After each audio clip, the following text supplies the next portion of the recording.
ಮಾಡ್ತೀನಿ ಅಂತ ಹೇಳ್ಬಿಟ್ಟು ತಗೊಂಡು ಅವನು ಈಗ ನನ್ನ ತಮ್ಮನೂ ಕುಮಾರಸ್ವಾಮಿ ಹೆಚ್ಚನ್ ಅಂತ ಅವನು ಕೆಲಸ ತಗೊಂಡು ಅವನು ಇಲ್ಲಿಂದ ಅಲ್ಲಿ ತನಕ ನಮ್ಮನ್ನು ಯಾವತ್ತೂ ನೋಡ್ಕೊಂಡಿಲ್ಲ.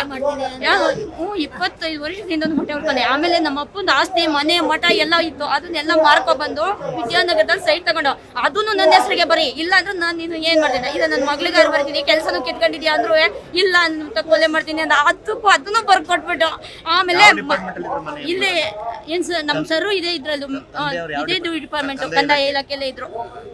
ಇದು ಫಸ್ಟ್ ಡಿವಿಷನ್ ಕ್ಲರ್ಕ್ ಆಗಿದ್ರು. ಅದಕ್ಕೆ ನಾವು DC ಆಫೀಸ್ ಹತ್ರ ಬಂದಲ್ಲ, ಇವ್ರಿದ್ರ ಸತ್ಯಭಾಮ ಮೇಡಮ್ ಬಂದಾಗ ಅವ್ರು ಮನೆ ಬಿಟ್ಕೊಡ್ಬೇಕಣೋ, ನೀನು ಅವ್ರಿಗೆ ಮದುವೆ ಮಾಡ್ಬೇಕಣೋ ಈ ತರ ಅಂದ್ರೆ ಹ್ಞೂ ಅಂತ ಒಪ್ಕೊಂಡದ. ರಾಜಕಾರಣಿಗಳು, ಇಲ್ಲಿನ ಅಧಿಕಾರಿಗಳು, DC ಆಫೀಸ್ ಅವ್ರೆ, ಅಲ್ಲಿ AC ಆಫೀಸ್ ಎಲ್ಲರೂ ಸೇರ್ಕೊಂಡ್ಬಿಟ್ಟು ಅಲ್ಲೂ ನಮಗೆ ಮತ್ತೆ ನ್ಯಾಯ ಕೊಡ್ಲಿಲ್ಲ. ಆಮೇಲೆ ಅವ್ರು ಆದ್ಮೇಲೆ ಲತಾಕುಮಾರಿ ಮೇಡಮ್ ಬಂದ್ರು ಅಂತ ಅಲ್ಲಿಗೆ ಹೋದ್ರು. ಅವರು ಹೇಳಿದ್ರು ಬಿಟ್ಕೊಡ್ಲೇಬೇಕು ನೀನು ಮನೆ ಅಂತವ. AC ಸರ್ಗೂ ಹೇಳಿದ್ರು ಬಿಟ್ಕೊಡಿ ಅಂತ. ಅವ್ರು ಆಪ್ತರಾಗಿದ್ಕೊಂಡು ಅವ್ರಿಗೆ ಸಹಾಯ ಮಾಡ್ತಾವ್ರೆ.